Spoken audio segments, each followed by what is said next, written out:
नमस्कार, channel 67 news में आपका स्वागत है। मैं हूं देवेंद्र कुमार। इस समय मैं एक ऐसी खबर लेकर आया हूं जिसको लेकर सोशल मीडिया पर अलग ही बवाल है। चीफ जस्टिस ऑफ इंडिया का एक बयान वायरल हो रहा है जिसपे लोग अलग अलग प्रतिक्रियाएं दे रहे हैं। आखिर chief justice of India Suryakant ji ने ऐसा क्या कहा कि सोशल मीडिया पर इतना बवाल हो रहा है? देखिए स्क्रीन पर। Chief justice of India Suryakant ji ने कहा, कुछ बेरोजगार युवा कॉकरोच की तरह होते हैं। बेरोजगारी के ऊपर इतना बड़ा उन्होंने बयान दिया है और बेरोजगारों को कॉकरोच की संज्ञा दी है। कुछ बेरोजगार युवा कॉकरोच की तरह होते हैं जिन्हें ना तो रोजगार मिलता है ना ही पैसे में कोई जगह है। अगर देश में कोई रोजगार नहीं मिलता है, इसकी चिंता सरकार को करना चाहिए, कोर्ट को, सुप्रीम कोर्ट को करना चाहिए, ना कि इसके ऊपर टिप्पणी करना चाहिए कि लोगों को रोजगार नहीं मिल रहा है और वो कॉकरोच हो गए हैं। आगे वे लिखते हैं, उनमें से कुछ media, social media RTI activist बन जाते हैं और हर किसी पर हमला करना शुरू कर देते हैं। ये लल्लन टॉप की पोस्ट है। सोशल मीडिया में लल्लन टॉप एक तरह से टॉप पर ही चल रहा है। लल्लन टॉप ने सूर्यकांत की इमेज लगाकर ये पोस्टर जारी किया है। हालांकि उन्होंने ऐसा बयान दिया है। अब सोशल मीडिया पर लोग क्या कह रहे हैं? क्या सूर्यकांत जी का बयान उचित है या अनुचित? वो देश के सर्वोच्च न्यायालय के सर्वोच्च जस्टिस हैं। उनको मैं कमेंट करके लोग क्या क्या कह रहे हैं, आइए जानते हैं। एक यूजर लिखते हैं, वो कॉकरोच इसलिए बने क्योंकि सिस्टम गटर हो गया है। जो सोशल मीडिया इन्फ्लुएंसर हैं, आरटीआई एक्टिविस्ट हैं, वो लोगों की आवाज उठाते हैं और वो ऐसा इसलिए करते हैं क्योंकि सिस्टम गटर हो गया है। ऐसा कहना है एक यूजर का। अब उत्तम सिंह एक यूजर हैं, वो क्या लिखते हैं, माननीय चीफ जस्टिस द्वारा युवाओं के संदर्भ में इस प्रकार की टिप्पणी चिंताजनक प्रतीत होती है। लोकतांत्रिक व्यवस्था में बेरोजगारी जैसे गंभीर समस्या पर, सामाजिक विषय पर संवेदनशील और संतुलित संवाद अपेक्षित होते हैं। यदि देश में बड़ी संख्या में युवा रोजगार को लेकर संघर्ष कर रहे हैं तो यह केवल युवाओं का नहीं बल्कि नीति, व्यवस्था और अवसरों से जुड़ा व्यापक विषय है जिस पर गंभीर चिंतन आवश्यक है।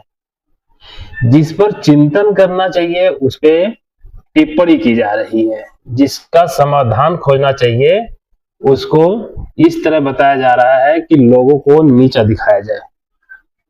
आगे एक सना है, सना तुफेल, वो लिखती हैं कि ऐसे चीफ जस्टिस को ज्वाइन कर लेना चाहिए एक पार्टी जिसका नाम है बीजेपी।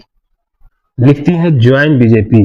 अब देखिए, कुछ लोग तो कुछ ज्यादा ही कठोर टिप्पणी कर दिए हैं। सौरभ लिखता है, गाली बकने पर केस कर देंगे क्या? ये भाई, गाली बकोगे तो केस हो जाएगा, ऐसी टिप्पणी मत कर देना।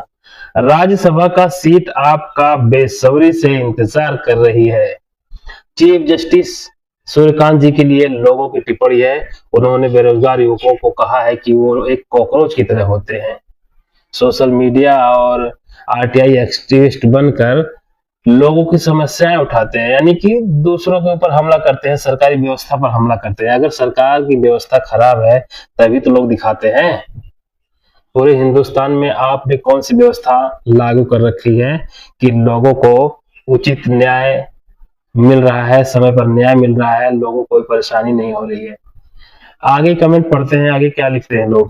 धीरज नाम के एक युवा लिखते हैं, आप इतने बड़े पद पर हैं, आपसे ये उम्मीद नहीं थी। लोग पद की गरिमा का ख्याल रख रहे हैं और कह रहे हैं कि आपको अपने पद की गरिमा का ख्याल रखना चाहिए था, लेकिन आपने इतना बड़ा बयान दे दिया है जिससे लोग, ये वही लोग हैं जो आपके देश के नागरिक हैं, ये बेरोजगार हैं या नहीं है, क्या वजह है, ये तो बात की बात है, लेकिन इसी देश के युवाओं का आपने जो मजाक उड़ाया है वो आपके सामने है। बेरोजगारी के दौर में सब कॉकरोच ही होते हैं, सास भी कभी बहू हुआ करती थी। आप सीजीआई ना होते तो कॉकरोच ही होते, ऐसा सुमित ने लिखा है। सुमित लिखते हैं कि आप सीजीआई ना होते तो कॉकरोच ही होते।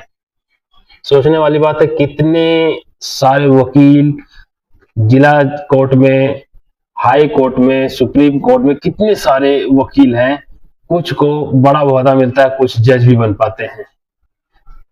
तो ये लिखते हैं, आप सीजीआई ना होते तो कॉकरोच ही होते। सबसे पहले न्यायपालिका की सर्वोच्चता को चैलेंज किया जाएगा, फिर आगे कुछ होगा। भारत नाम के एक यूजर लिखते हैं, वाह सेठ जी वाह, और कुछ सरकार के दलाल बनकर जुडिशरी को बदनाम करते हैं। ईशान लिखते हैं, विनय लिखते हैं, जिनकी नगर पालिका की औकात नहीं वो न्यायपालिका में बैठे हैं। आइए आगे और कमेंट पढ़ते हैं। एक यूजर लिखते हैं, मुझे लगता है ये लोग जेनजी को इस तरह की बातें करके उकसाना चाहते हैं ताकि नेपाल जैसे हालात भारत में हो, और अगर हालात इसी तरह बनी रही तो हो सकता है कि कुछ भी हो जाए, जो कि भारत के जेनजी ऐसा नहीं करना चाहते हैं। तो आपने देखा ही होगा नेपाल में क्या हुआ था, जो युवा वर्ग के लोग थे सड़कों पर आ गए थे और सरकार बदल दिया था। एक बात और है, जो चीफ जस्टिस हो चाहे वकील हो, लेकिन जब वो अपना वर्दी पहनते हैं उसके अंदर जो एक इंसान ही होते हैं, वो उसी समाज में पल कर बढ़कर गए होते हैं। हो सकता है वो मानसिकता जड़ से ऊपर तक गई हो, परवरिश में वो मानसिकता गई हो। एक लिखते हैं कि उधर यही सुनना बाकी था, इस देश को अब एक बार जेनजी की जरूरत है, इसके लिए कुछ कर नहीं सकते तो शांत ही रहो।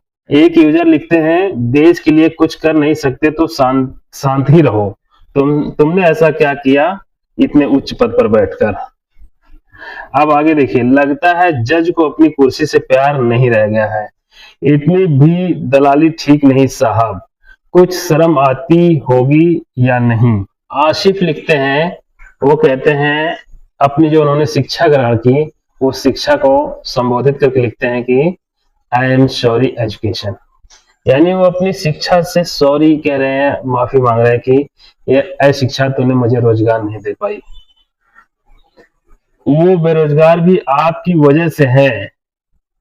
शानू कुमार लिखते हैं, वो बेरोजगार भी आपकी वजह से है, गाली नहीं दे सकता वरना मुझ पर कंटेम्प्ट ऑफ कोर्ट का केस लग जाएगा, तो ये नौकरी देना सरकार का काम है। बहुत सारे यूजर ने बहुत सारी बातें लिखी हैं, आप स्क्रीन पे देख सकते हैं, पढ़ भी सकते हैं, स्क्रीन पे चल रहा होगा।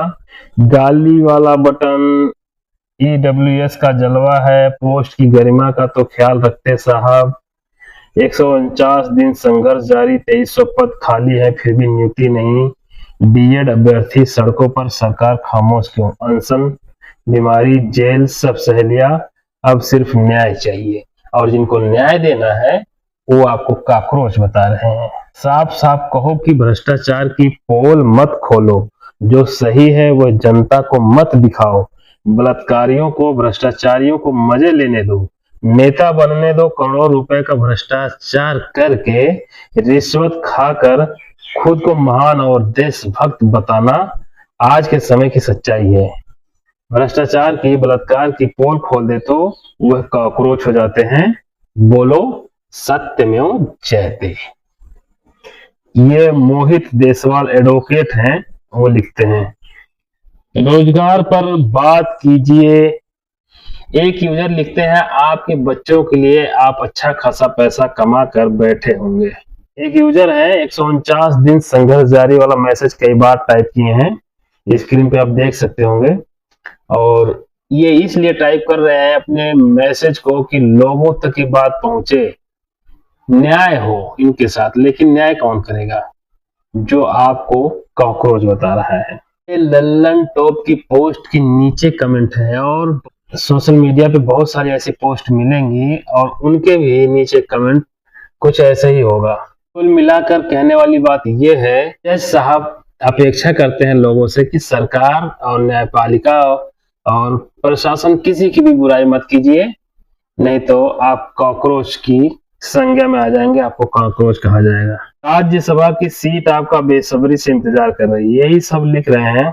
कुछ लेटेस्ट कमेंट हम पढ़ लेते हैं, उसके बाद इस वीडियो को समाप्त करते हैं। और आप वीडियो के बारे में क्या सोचते हैं आप भी थोड़ा कमेंट करके बता दीजिए।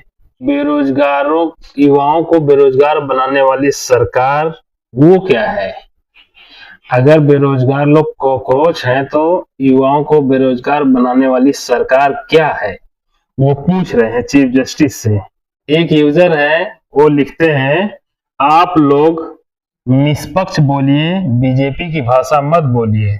जिस देश के युवाओं को सवाल पूछने पर इस तरह के संदर्भों को झेलना पड़े, जिस देश के युवा की आत्मा को मारने के लिए सिस्टम उत्सुक हो और एक्टिविज्म को देश की तरक्की की सीढ़ी न मानकर बेरोजगारी कहा जाए, उस देश के बुरे दिन शुरू हो चुके हैं।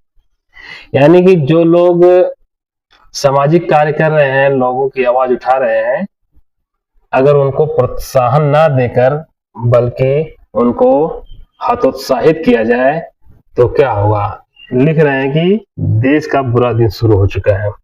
ऐसे लोग सीजीआई बनते हैं। मानसिकता देखो, प्रो बीजेपी न्यायपालिका चाहती है कि जनता सोए, ये हालत है। चलिए वीडियो को समाप्त कीजिए और आप कमेंट करके बताइए कि क्या chief justice of India Suryakant ji का ये बयान शोभा देता है। क्या उन्होंने जो कुछ कहा सही कहा कि गलत, आप कमेंट कर जरूर बताएं।